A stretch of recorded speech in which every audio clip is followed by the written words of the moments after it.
dia, irmãos e irmãs. A graça e a paz da parte de Jesus de Nazaré sejam com vocês nesse domingo. Amém. Tivemos a nossa semana jovem e mais uma vez eu estou muito feliz. Estou muito, estou muito festeiro, porque foi uma semana jovem abençoada. Quem conseguiu vir sabe do que eu estou dizendo. E quem não pôde vir e tiver acesso à internet, facebook.com/cafeipique, todas as mensagens estão lá. Todas. E também no YouTube. Todas as mensagens da Semana Jovem estão lá.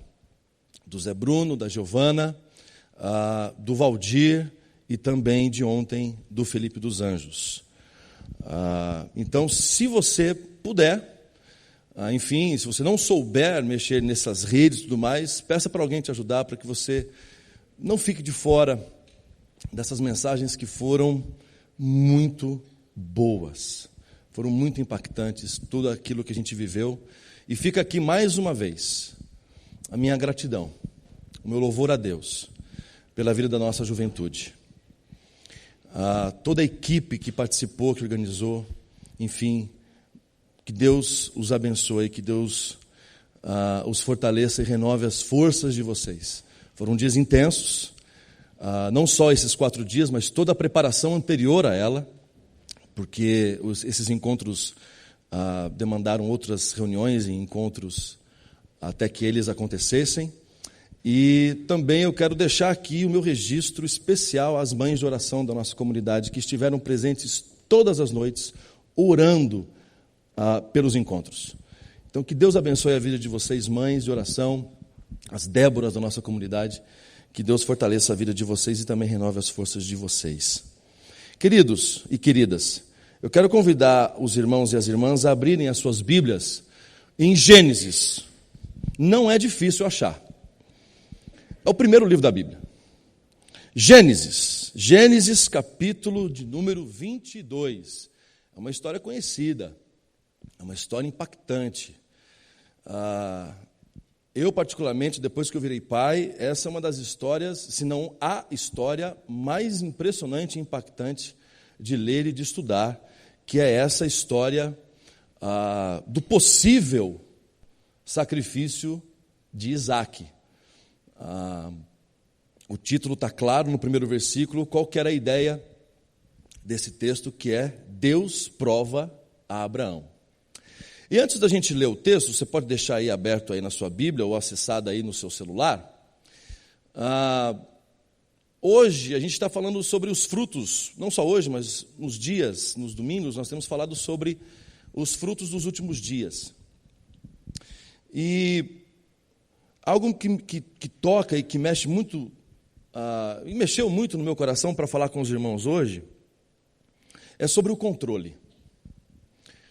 Nós temos a tendência, e principalmente os homens, nós temos a tendência, por conta dessa inutilidade, desse pensamento inútil, de uma masculinidade superior a qualquer outra coisa, que nós temos o dever e a responsabilidade de controlar a nossa vida, a nossa família, nosso trabalho.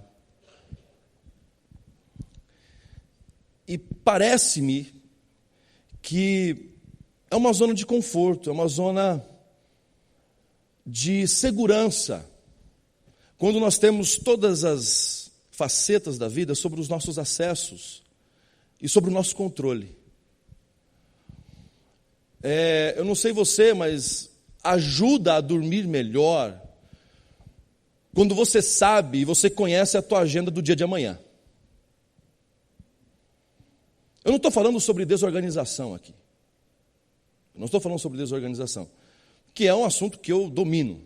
Mas o que eu estou falando é de controle. Não há espaço para improviso. Não há espaço para novidades. Não há espaço para surpresas, porque nós não gostamos de surpresas. Você não vai ao médico por quê?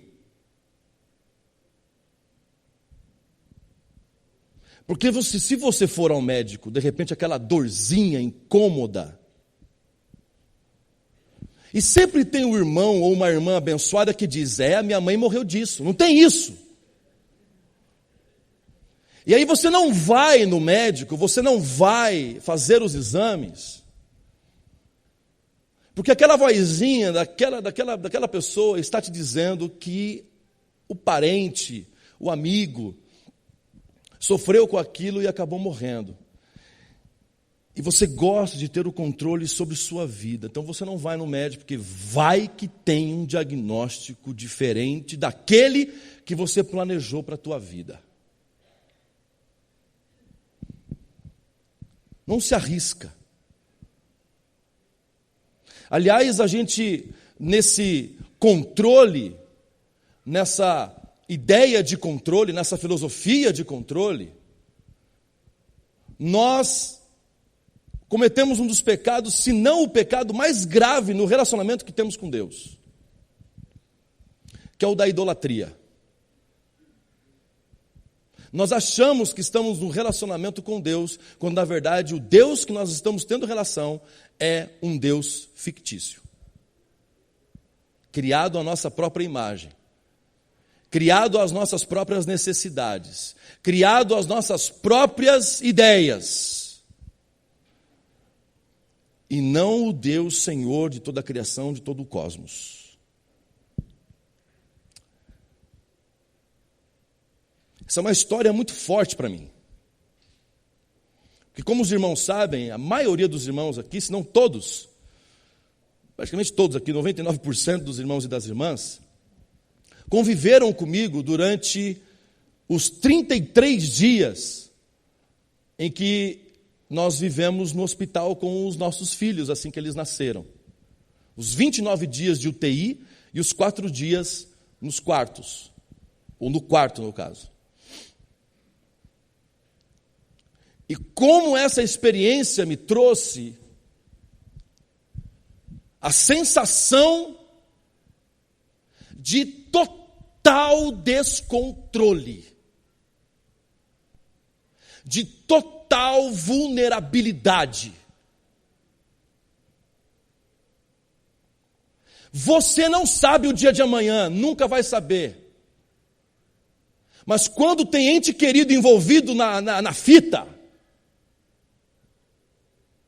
quando tem o seu filho envolvido na história, é outra coisa.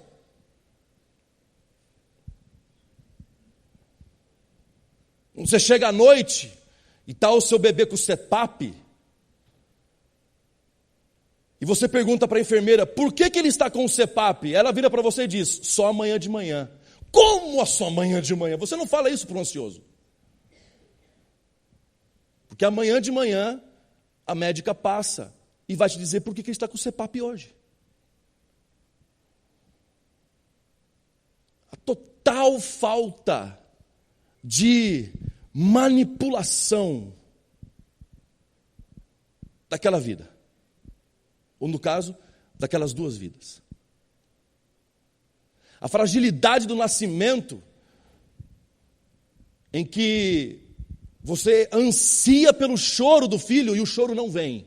O que vem é uma enfermeira que sai, não sei de onde, do Cabo Canaveral, e vem com uma mangueira de uma grossura que você não consegue medir e soca dentro da boca do seu filho e começa a bombar oxigênio para dentro. E ela sai com ele para uma sala e você diz, volta! E o outro que está do seu lado diz, senta!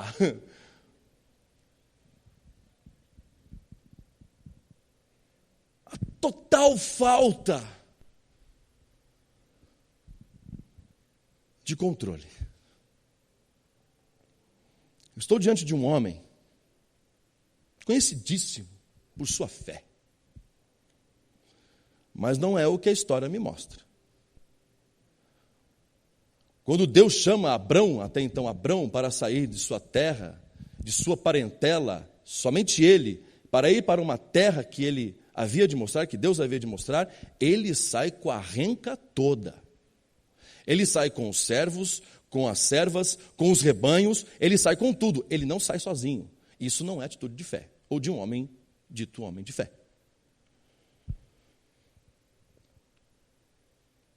Quando ele chega no Egito, ele conversa com a Sara, combina com ela o seguinte: se ele descobrir, que a Sara era bonitona, se ele descobrir que você é minha esposa, é perigoso ele me matar para ficar com você. Então é o seguinte, vamos ter um combinado aqui. Chegamos lá, você é minha irmã. O faraó toma a Sara do mesmo jeito.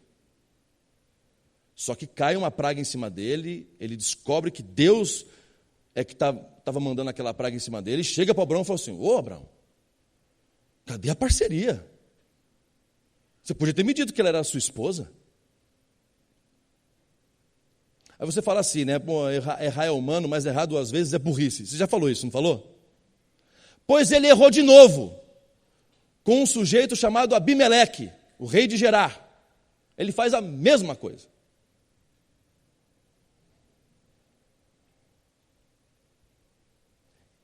E aí, depois que acontece tudo isso, o Abimeleque faz uma aliança com Abraão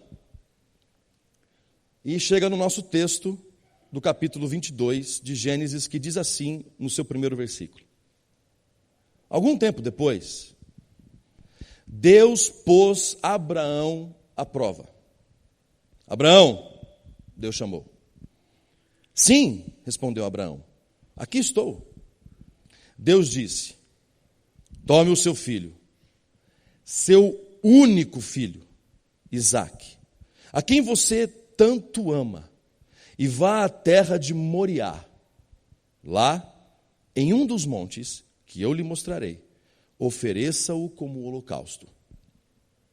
Na manhã seguinte, Abraão se levantou cedo e preparou o seu jumento. Levou consigo 2 de seus servos e seu filho Isaque. Cortou lenha para o fogo do holocausto e partiu para o lugar que Deus tinha indicado. No 3º dia da viagem, Abraão levantou os olhos e viu o lugar de longe. Fiquem aqui com o jumento, disse ele aos servos. O rapaz e eu iremos mais adiante. Vamos adorar e depois voltaremos. Abraão pôs a lenha para o holocausto nos ombros de Isaque, e ele próprio levou o fogo e a faca. Enquanto os 2 caminhavam juntos, Isaque se virou para Abraão e disse: pai. Sim, meu filho, respondeu Abraão. Temos fogo e lenha, disse Isaque. Mas onde está o cordeiro para o holocausto? Deus providenciará o cordeiro para o holocausto, meu filho, respondeu Abraão. E continuaram a caminhar juntos. Quando chegaram ao lugar que Deus havia indicado, Abraão construiu um altar e arrumou a lenha sobre ele. Em seguida, amarrou seu filho Isaque e o colocou no altar sobre a lenha. Então pegou a faca para sacrificar o filho. Nesse momento, o anjo do Senhor o chamou do céu. Abraão! Abraão! Aqui estou, respondeu Abraão. Não toque no rapaz, disse o anjo. Não lhe faça mal algum. Agora eu sei que você teme a Deus de fato. Não me negou nem mesmo seu filho, seu único filho. Então Abraão levantou os olhos e viu um carneiro preso pelos chifres num arbusto. Pegou o carneiro e o ofereceu como holocausto em lugar do filho. Abraão chamou aquele lugar de Javé-Jiré. Até hoje, as pessoas usam esse nome como provérbio. No monte do Senhor se providenciará. Até aqui. Obrigado, Senhor, por esta manhã. E que o Senhor continue falando conosco. E o mais importante, Pai, que eu peço e oro, que os nossos ouvidos estejam atentos, ligados, prontos, para ouvir o que o Senhor tem para falar com a gente. Em nome de Jesus. Amém. Capítulo 12, Deus faz uma aliança com Abrão. Capítulo 15, Deus faz uma aliança com Abraão. Capítulo 22 é o capítulo que nós podemos chamar de conclusivo dessa jornada de aliança de Deus com Abraão. Porque nos próximos capítulos, Abraão vai atrás já da mulher para o Isaac. O Isaac já está maiorzão. Aqui o Isaac é um menino. Não sabemos da sua idade, o texto não revela isso, porque não era uma informação importante. A questão é que aqui se encerra o processo que começou lá atrás, quando Deus abençoou Abraão e disse que ele seria pai de muitas nações. Começa com, e aí passa pela questão do nome, passa pela questão da circuncisão, da promessa do filho, do nascimento do filho, e agora, do possível sacrifício do filho. E em todas essas situações, é Deus quem dá o primeiro passo, é Deus quem faz a iniciativa, é Deus quem vai atrás. É Deus que faz aliança, é Deus que passa no meio do sacrifício, é Deus que sustenta todo esse relacionamento. A ponto de, logo no começo dessa história, quando Sara recebe a notícia às escondidas, porque Deus estava falando com Abraão dentro da tenda, e Sara estava ali escondidinha na tenda para ouvir a conversa dos visitantes. E ela ouve a conversa e ela ri. Ela ri. Talvez desse relacionamento, a Sarai, que até então chamava-se Sarai, era a mais sincera desse relacionamento, porque eu acho que o Abraão, ele não riu por respeito. Ele não riu por respeito, mas lá dentro dele ele deu uma gargalhadinha. Ele falou, não é possível. Eu sou velho de dias, imagina que eu vou ser pai de uma criança, isso é impossível.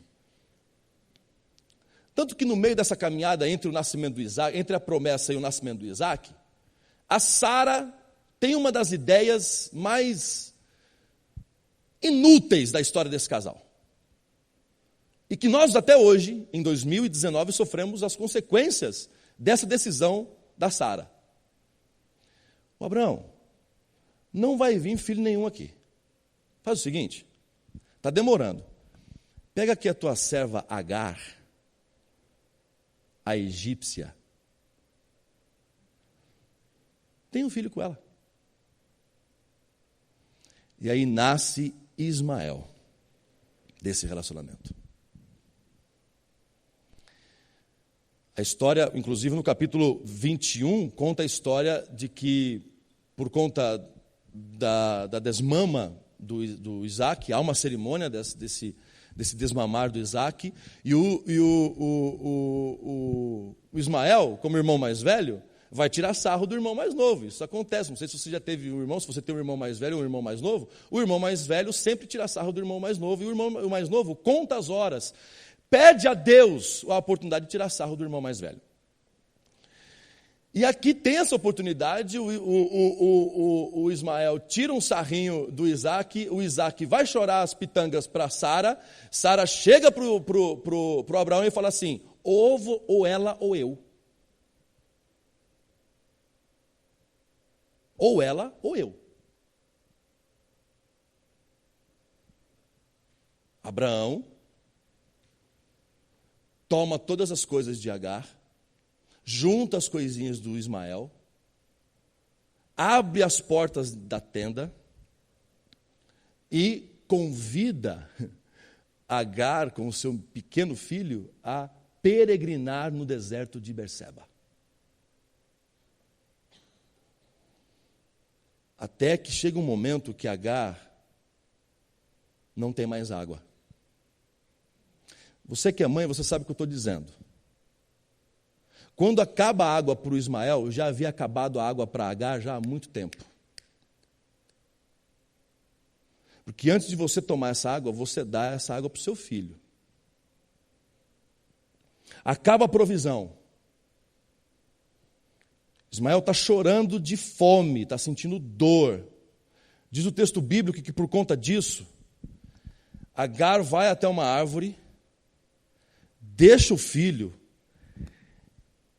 e se afasta para que ela não veja o filho morrer. E quando ela está chorando a morte do filho, o anjo do Senhor aparece a ela e diz assim: mulher, vai lá que eu vou cuidar de você. Pega o teu filho, levanta ele, porque a minha promessa é com Isaac, mas eu também farei uma grande nação desse teu filho, porque ele é filho de Abraão. E aí o que acontece? Abre-se os olhos de Agar, e Agar enxerga um poço próximo de onde eles estavam. Ismael só vai voltar nessa história na morte de Abraão, quando os dois se reúnem novamente para sepultar o seu pai. Nesse momento, e é muito interessante como que Moisés, ao registrar em nós uma das teorias, e a teoria que eu acredito, é a teoria de que Moisés escreveu o Pentateuco, os 5 livros iniciais do Velho Testamento. Pentateuco significa 5 pergaminhos. Ele registra aqui, ele usa 2 nomes para Deus. Ele começa a história chamando Deus de Elohim. É o mesmo Elohim que no começo do capítulo 1 diz: Bereshit bara Elohim ve'et hashamayim ve'et haaretz. No princípio criou Deus os céus e a terra. Esse Deus, Elohim, que está no plural, é o mesmo nome usado para todos os outros deuses pagãos. Quando você dizia deuses, você dizia, na língua hebraica, Elohim. Quando você ia falar dos deuses cimérios, dos persas, enfim, das civilizações contemporâneas de Abraão, os deuses dos caldeus, etc., você usaria o termo Elohim, deuses. Aqui nós estamos diante de uma figura, de um relacionamento que Abraão acha que está tendo com os deuses pagãos. É o Deus de Israel, é o Deus dos deuses. Mas Abraão, na sua cultura de polideuses, na sua cultura de Ur dos caldeus, onde havia muitos deuses, politeísta, ele na sua cabeça está se relacionando com esses deuses. Por isso que nesse momento há um rompimento, há uma quebra, há uma revelação no relacionamento de Abraão com Elohim. Como eu disse no começo, pela nossa tendência a controlar, nós criamos deuses à nossa imagem e semelhança. Nós achamos que Deus é assim, porque nós não assumimos muitas vezes, mas Deus é assim porque eu sou assim. Não, Deus não vai fazer isso porque eu jamais faria isso com meu filho. Já ouviu isso ou não? Não, Deus não faria isso. Imagina, vai pedir ao Isaac. Eu jamais faria isso com meu filho. Você está falando de quem? Você está falando de Deus ou está falando de você?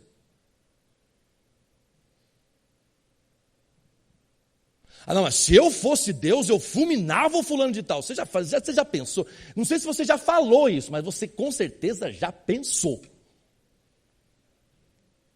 Ah, ainda bem que eu não sou Deus, porque olha, se eu fosse, eu acabava com essa raça humana. Você está falando de você, ô Pedro Bó.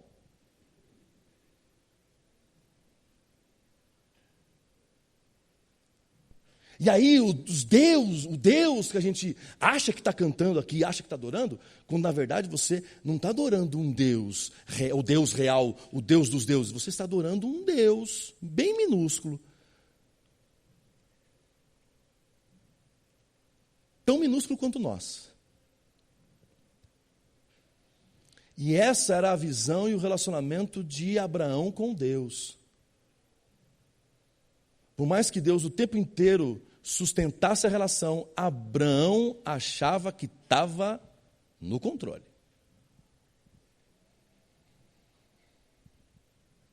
Aqui rompeu-se esse controle. Logo de manhã, Deus fala com Abraão e põe Abraão à prova. Perder o controle da nossa vida, gente, é a maior prova de Deus para conosco. Quando Deus coloca Abraão à prova, ele não está aqui jogando dados. Einstein tem uma frase que diz: Deus não joga dados. Deus não está aqui jogando dados. Deus não é um sadomasoquista que põe você no meio da fornalha e diz assim: vamos ver até onde vai esse rapazinho, vamos ver até onde vai essa rapazinha aí. Tem muita gente que fala isso: pastor, acho que eu estou passando por isso porque Deus me colocou nesse negócio. Ô, gente, está vendo? Você está falando isso porque possivelmente você faria isso com alguém. Ou é uma visão que você tem acerca de Deus, que você acha que Deus vai te pôr num negócio ali, vai te colocar ali num negócio, para dizer assim: agora vamos ver. Vai. Eia, não deu certo, ó. Deus errou. Você foi lá, não aguentou até o final, Deus errou. Não é esse tipo de prova que Deus está dando aqui a Abraão. A prova que Deus está dando a Abraão é uma prova em que Ele está provando para Abraão que o controle dele, da história dele, da vida dele, não está mais e nunca esteve nas suas próprias mãos. Era comum, na época de Abraão, era comum os pais dedicarem e sacrificarem os seus filhos aos deuses. O deus Moloque, que era um deus babilônico. Era muito comum você sacrificar bebês aos deuses. Na cultura grega, por exemplo, não havia espaço para crianças defeituosas, que nasciam com deficiências. Principalmente na realidade de Esparta. Essas crianças eram abandonadas, só que no intelecto, portanto, deuses criados à imagem deles, eles estavam sacrificando aquelas crianças aos deuses para que novas crianças mais saudáveis, enfim, mais robustas, nascessem. Era comum esse infanticídio. Então, para Abraão pegar o Isaque e levar para o altar, não é problema na realidade dele.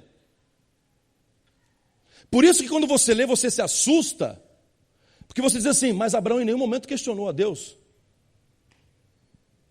Não, pastor, ele não questionou porque ele é um homem de fé. Não! Ele não questionou porque ele era um homem de fé. Não! Ele não questionou porque era comum sacrificar crianças a deuses. Ele tinha uma certeza, porque tinha uma promessa lá atrás. Hebreus vai me mostrar isso, vai me revelar isso. Ele tinha uma certeza, por causa da promessa, que mesmo que ele sacrificasse Isaque, Deus o ressuscitaria dos mortos. Mas ele sacrificaria. Quando ele chega, põe o menino no altar, e ele com o cutelo, em algumas versões está cutelo, aqui na minha versão está faca, quando ele se prepara para ir. É interessante que a gente tem algumas visões, alguns entendimentos de alguns textos bíblicos, que o texto não fala. Por exemplo, vou dar um exemplo clássico aqui. Elias subiu ao céu como? Responde. Uma carruagem de fogo. É errado. Foi num redemoinho. Não foi numa carruagem de fogo. A carruagem de fogo passa entre ele e Eliseu, e num redemoinho ele sobe. Ele não foi na carruagem de fogo, não.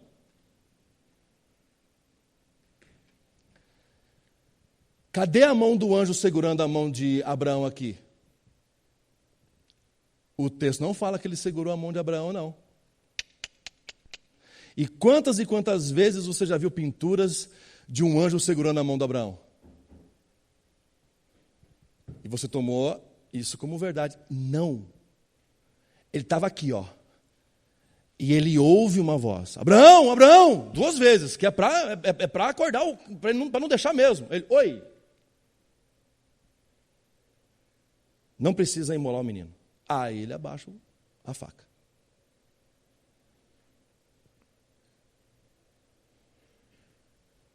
Você mostrou que você serve a Deus e que você teme a Deus. Interessante que agora o nome de Deus muda. Não é mais Elohim. Quem aparece para Abraão aqui é Yahweh, Javé, o Deus da aliança, o único Deus. Agora, como popularmente a gente diz, agora o bicho pegou. Toda a minha zona de conforto, toda a minha zona de controle. Oi? Eu não sacrifico o meu filho, eu não preciso sacrificar o meu filho? Não. Porque eu não aceito sacrifícios humanos, ainda mais de crianças. Deus vai falar isso mais à frente na sua lei. E Moisés, conhecendo toda a lei, toda a história, registra esse momento importante na história da nação de Israel. Agora o Deus de Israel, o Deus da provisão, o Deus que tem o controle, Ele tem o controle, por isso que Ele provê. Ele tem o governo, por isso Ele provê. Ele vai tomar conta. E quando Abraão diz aqui, ele não tinha consciência disso, mas quando ele diz, onde está o Cordeiro, Pai? E ele fala, Deus vai prover.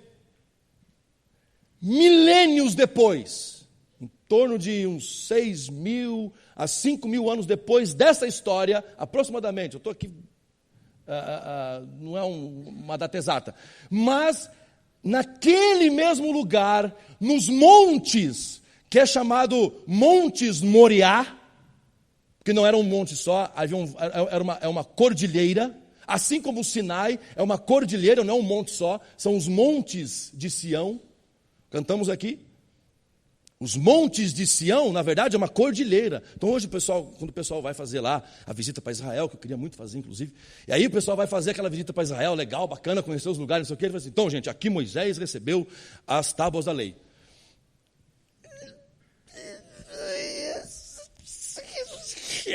Mais ou menos. Nós não sabemos onde foi que ele recebeu. É lá naquelas cordilheiras que tem lá no Sinai. Em uma delas. Tem lá um ou outro que está ali aproximado segundo o mapeamento que o próprio Moisés fez nos seus relatos. Mas é uma cordilheira, são vários montes, assim como Moriá. Milênios depois desse acontecimento, Deus proveu o cordeiro.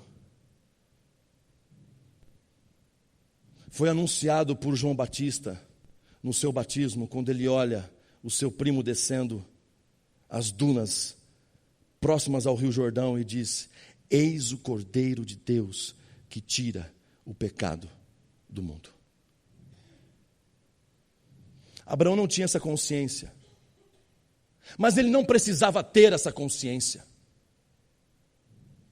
Ele não precisava saber de tudo, porque Deus já sabia.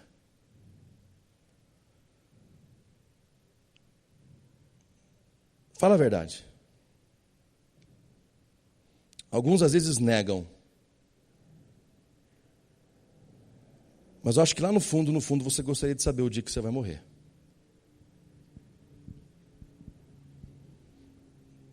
Lá no fundo, você gostaria assim de pelo menos se preparar. Vai. Não, pastor, eu não quero saber não. Esse negócio... Mentira.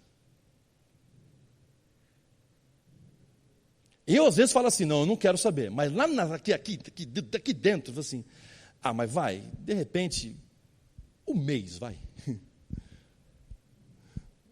Não precisa, não, um mês, tá bom, não precisa ser um mês, o ano. 2104, tudo bem, assim. Não quero viver tanto, não, assim, misericórdia.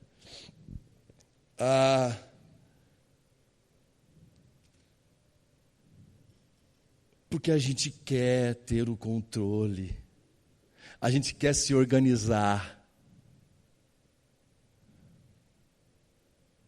Talvez uma das únicas pessoas na história bíblica que sabiam do dia da sua morte, acho que foram duas, o rei Ezequias e Jesus. Ezequias foi curado e recebeu, Isaías foi lá e falou para ele que ele tinha mais 15 anos. Ele fez a conta. É só fazer a conta. Daqui 15 anos eu rodo, então eu tenho 15 anos para me organizar. E Jesus? Ou você acha que Jesus morreu e foi vítima de um negócio e tal, que o pessoal... Não, filho, ele chegou lá para o pessoal e falou assim, ei, chegou a minha hora. Aí o Pedro falou assim, não, imagina, senhor. Aí Jesus vira para Pedro e fala assim, sai daqui, Satanás. Você não conhece os segredos de Deus, os desígnios de Deus. Abraão perdeu completamente o controle de sua vida e de sua história, porque ele perdeu completamente a noção de Deus. A figura de Deus se desfez, e a figura do verdadeiro Deus nasceu, resplandeceu e disse, não mate o menino. E ele olha e vê um cordeiro preso nos arbustos pelo seu chifre.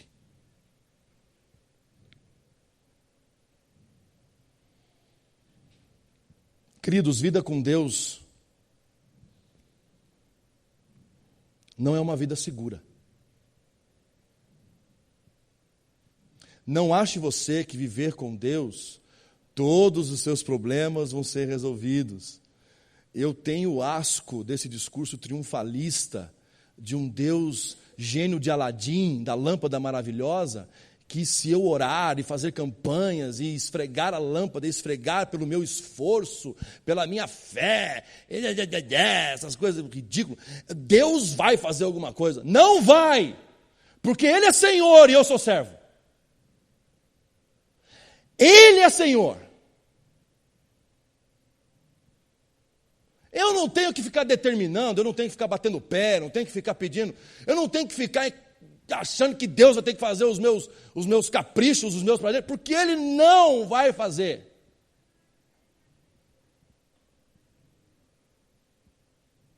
Ele vai fazer aquilo que Ele quer fazer. Porque quem tem o governo da história é Ele. Eu fico imaginando, o texto não diz, mas eu fico imaginando nesse momento.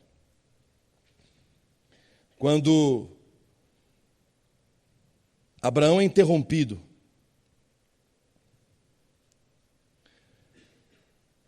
e Deus vira para ele e diz assim, você não me negou nem mesmo o seu filho, o seu único filho.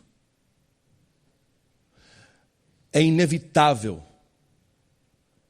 a minha mente me joga para João 3,16. Ele deu o seu único filho, para que todo aquele que nele cresce, não perecesse, mas tivesse a vida eterna. Deus nos poupa, porque nós não temos poder algum de controlarmos as nossas histórias, de controlarmos as nossas vidas, as nossas decisões. Deus nos poupou, mas Ele mesmo não se poupou, porque Ele era o único que poderia resolver o nosso problema. Porque o holocausto era um momento de adoração, de confissão de pecados, de perdão. Abraão, não vai ser o seu filho que vai resolver. Irmão e minha irmã, não vai ser o teu esforço que vai resolver. Não é a tua visão, às vezes errônea, pessoal, idólatra de Deus que vai resolver. Não são suas habilidades, não são os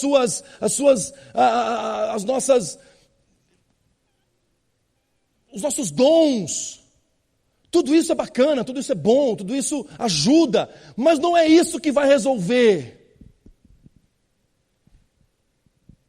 Não é o seu insight. É Deus que ao olhar para você e diz, poupa o teu filho, esse mesmo Deus está olhando para o filho dele que não foi poupado. Porque assim era a única forma de resolver.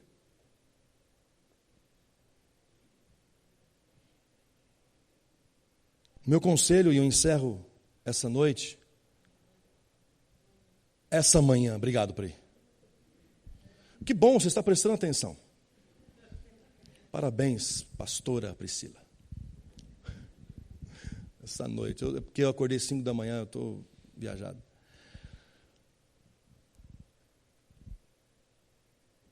Perca o controle.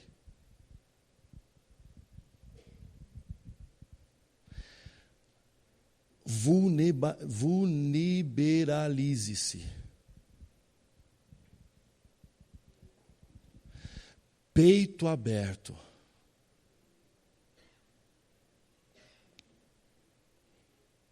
A vida é arriscada, Cris. É. A vida às vezes pede o nosso filho, às vezes a vida pede a nossa consciência, às vezes a vida pede a nossa saúde, às vezes a vida pede o nosso casamento, às vezes a vida vai pedindo coisas e a gente vai dando, porque a gente quer ter o controle.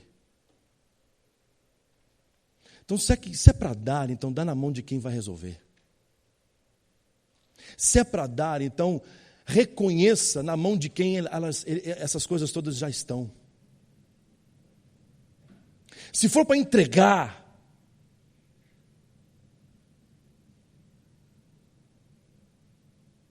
entregue. Reconheça que a sua vida está sim nas mãos desse Deus.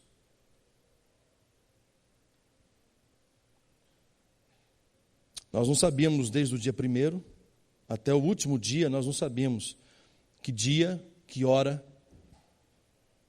que mês os nossos filhos sairiam da UTI.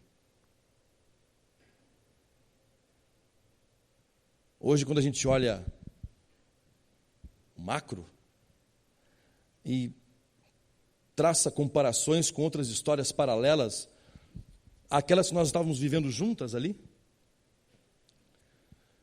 você percebe que foram pouquíssimos dias. 29 dias. Tinha famílias ali com 60 dias já, quando a gente chegou.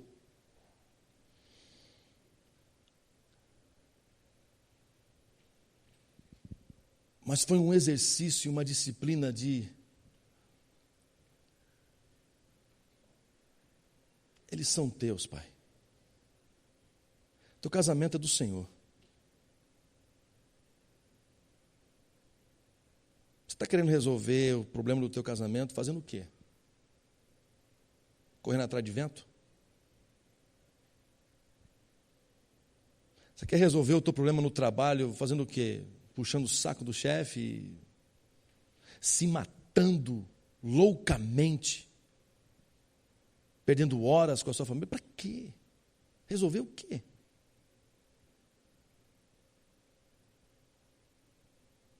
Não, pastor, faz 5 anos que eu não tiro férias. Ainda fala com orgulho.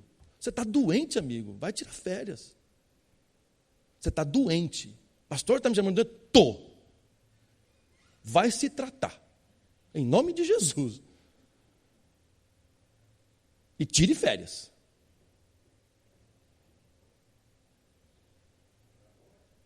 Vai para Matinhos. Mas o meu filho, pastor, eu não sei mais o que eu faço com o meu filho, com a minha filha. Eu também não sei. Eu também não sei.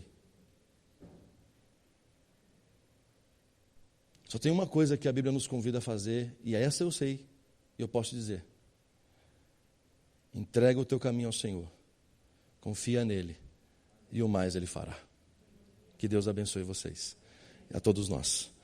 Perca o controle, meu irmão e minha irmã, em nome de Jesus.